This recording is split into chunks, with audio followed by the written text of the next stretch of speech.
Assalamualaikum warahmatullahi wabarakatuh. Halo sobat setia Fakta Kehidupan. Tidak lupa kami sampaikan salam sehat, salam sejahtera. Semoga tercurah segala bentuk kebaikan dan juga kita semua dalam lindungannya. Seperti biasa, kita akan berbagi kisah dari yang unik, menarik sampai bikin nangis. Mari kita simak kisahnya.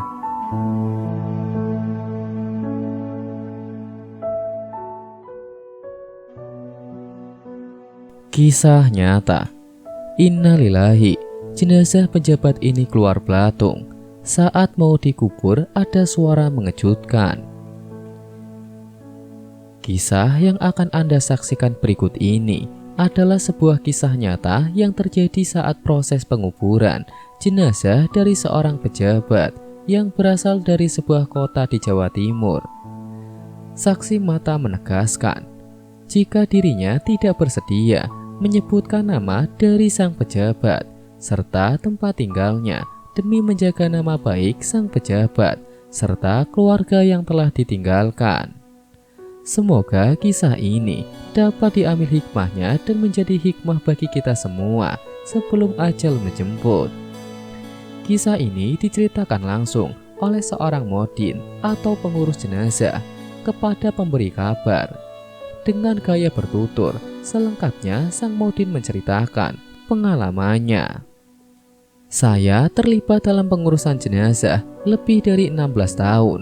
Berbagai pengalaman telah saya lalui, sebab dalam jangka atau kurun waktu tersebut, macam-macam jenis mayat sudah saya tangani. Ada yang meninggal dunia akibat kecelakaan, sakit tua, sakit jantung, bunuh diri, dan sebagainya.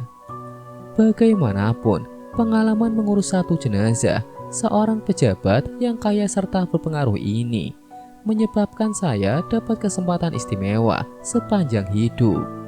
Inilah pertama kali saya bertemu proses penguburan yang cukup aneh, menyedihkan, menakutkan, dan sekaligus memberikan banyak hikmah.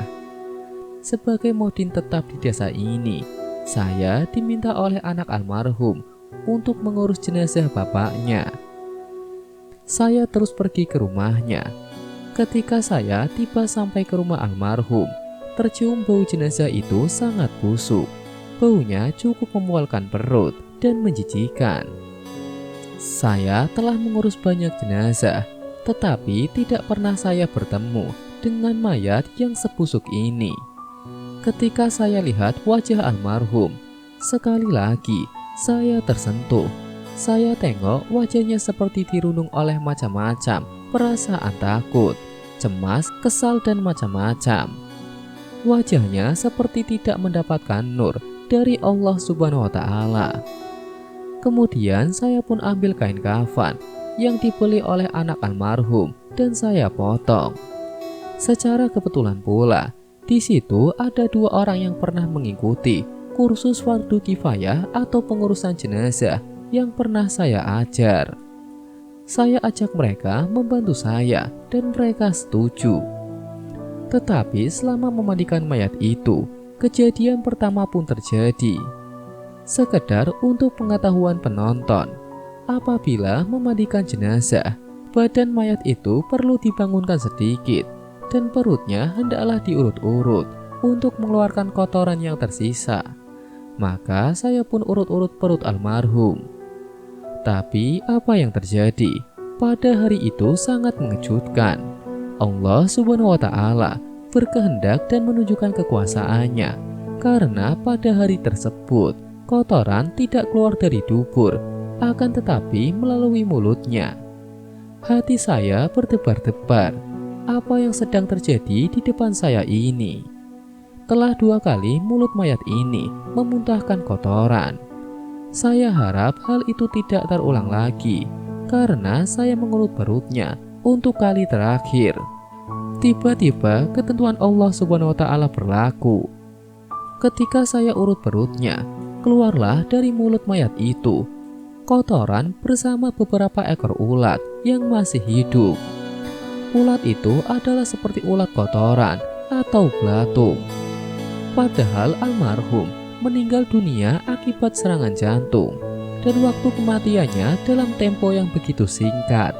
Mayatnya sudah menjadi demikian rupa. Saya lihat wajah anak almarhum. Mereka seperti terkejut, mungkin malu, terperanjat dan merasa mendapatkan aib dengan apa yang berlaku pada bapaknya. Kemudian saya tengok dua orang pembantu tadi. Mereka juga terkejut dan panik. Saya katakan kepada mereka, inilah ujian Allah terhadap kita. Kemudian saya minta salah seorang dari pembantu tadi pergi memanggil semua anak almarhum. Almarhumah pada dasarnya seorang yang beruntung karena mempunyai 7 orang anak. Semuanya laki-laki, seorang berada di luar negeri dan 6 lagi berada di rumah. Ketika semua anak almarhum masuk, saya nasihati mereka. Saya mengingatkan mereka bahwasanya tanggung jawab saya adalah membantu menguruskan jenazah bapak mereka, bukan mengurus semuanya. Tanggung jawab adalah pada ahli warisnya. Sepatutnya sebagai anak, mereka yang lebih afdol mengurus jenazah bapak mereka itu, bukan hanya iman, hanya Bilal atau guru. Saya kemudian meminta izin serta bantuan mereka untuk menunggingkan mayat itu. Takdir Allah ketika ditunggingkan mayat tersebut, tiba-tiba keluarlah ulat-ulat yang masih hidup, hampir sebaskom banyaknya. Baskom itu kira-kira besar sedikit dari penutup saji meja makan. Subhanallah, suasana menjadi makin panik. Benar-benar kejadian yang luar biasa, sulit diterima akal pikiran manusia biasa. Saya terus berdoa dan berharap tidak ada lagi kejadian yang lebih ganjil. Selepas itu, saya memandikan kembali mayat tersebut dan saya ambilkan wudhu. Saya minta anak-anaknya kain kafan. Saya bawa mayat ke dalam kamarnya dan tidak diizinkan seorang pun melihat upacara itu, kecuali waris yang terdekat. Sebab saya takut kejadian yang lebih aib akan terjadi. Peristiwa apa pula yang terjadi setelah jenazah diangkat ke kamar dan hendak dikafani? Takdir Allah jualah yang menentukan. Ketika mayat ini diletakkan di atas kain kafan, saya dapati kain kafan itu hanya cukup untuk menutupi ujung kepala dan kaki, tidak ada lebih. Maka saya tak dapat mengikat kepala atau kakinya. Tidak keterlaluan kalau saya katakan, ia seperti kain kafan, itu tidak mau menerima mayat tadi. Tidak apalah, mungkin saya yang hilaf dikala memotongnya. Lalu saya ambil pula kain, saya potong dan tambung di tempat-tempat yang kurang. Memang kain kafan jenazah itu jadi sambung menyambung, tapi apa mau dikata, itulah yang saya dapat lakukan. Dalam waktu yang sama, saya berdoa kepada Allah, ya Allah, jangan kau hinakan jenazah ini. Cukuplah sekedar peringatan kepada hamba-Mu ini. Selepas itu, saya beri taklimat tentang sholat jenazah tadi. Satu lagi masalah timbul. Jenazah tidak dapat dihantarkan ke tanah pekuburan karena tidak ada mobil jenazah atau mobil ambulan.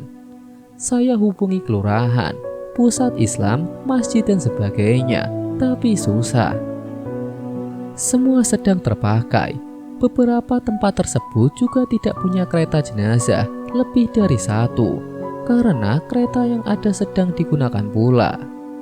Suatu hal yang saya pikir bukan sekedar kebetulan.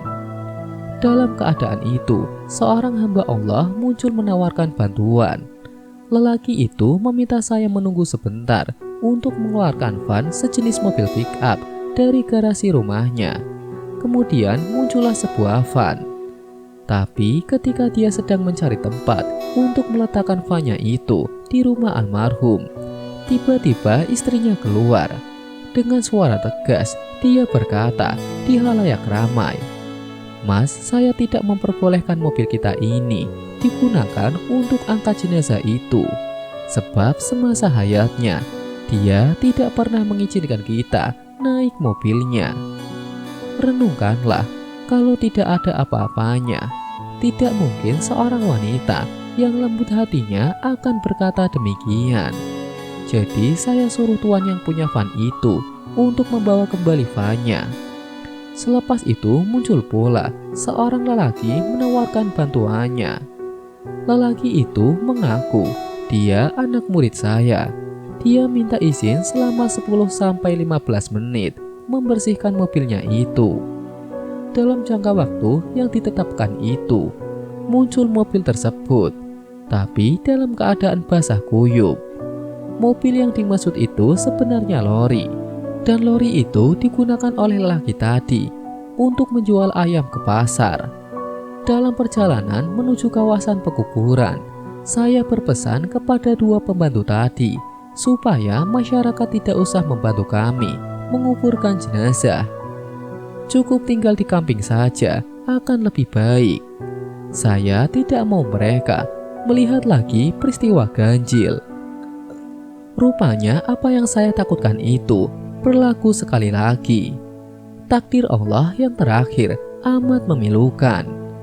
Sesampainya jenazah tiba di tanah pekuburan, saya perintahkan 3 orang anaknya turun ke dalam liang dan 3 lagi menurunkan jenazah. Allah Subhanahu wa Ta'ala berkehendak semua atas makhluk ciptaannya berlaku. Saat jenazah itu menyentuh ke tanah, tiba-tiba air hitam busuk baunya keluar dari celah-celah tanah yang pada asal mulanya kering. Hari itu tidak ada hujan, tapi dari mana datang air itu?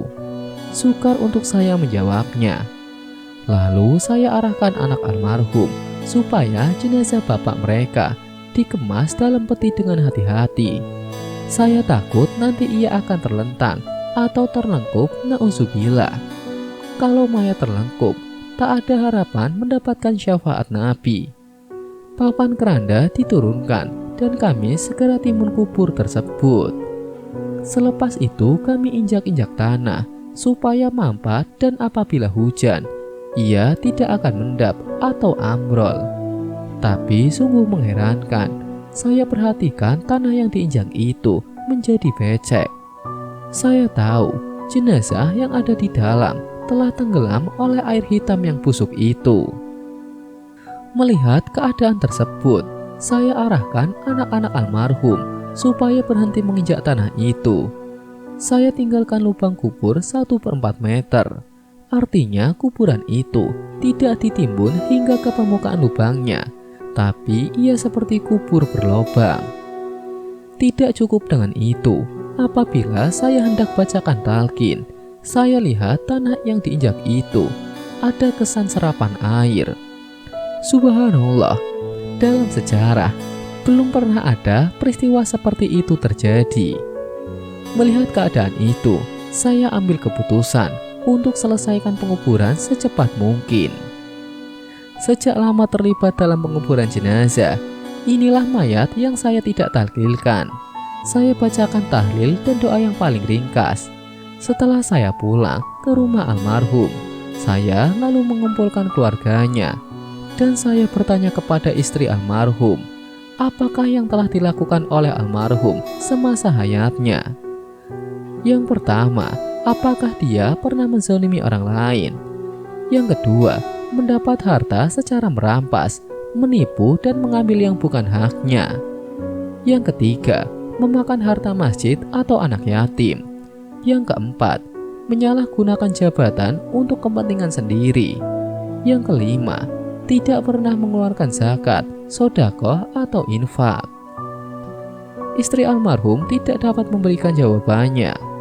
Memikirkan mungkin dia malu untuk memberitahu, maka saya tinggalkan nomor telepon rumah. Tapi sedihnya, hingga sekarang tidak seorang pun anak almarhum menghubungi saya. Untuk pengetahuan umum, anak almarhum merupakan orang yang berpendidikan tinggi, hingga ada seorang yang beristrikan orang Amerika, seorang dapat orang Australia, dan seorang lagi istrinya orang Jepang. Peristiwa ini akan tetap saya ingat, dan kisah ini benar-benar nyata, bukan rekaan atau isapan jempol. Semoga kebenaran saya kembalikan kepada Allah Ta'ala. pencipta alam raya ini. Kepada semua penonton, tanyalah diri kita, akankah kita menginginkan peristiwa itu terjadi pada diri kita sendiri, ibu bapak kita, anak kita, atau kaum keluarga kita? Nauzubillah min dzalik. Semoga akhir hidup kita semua husnul khotimah. Amin. Sekian, wallahu a'lam bishawab.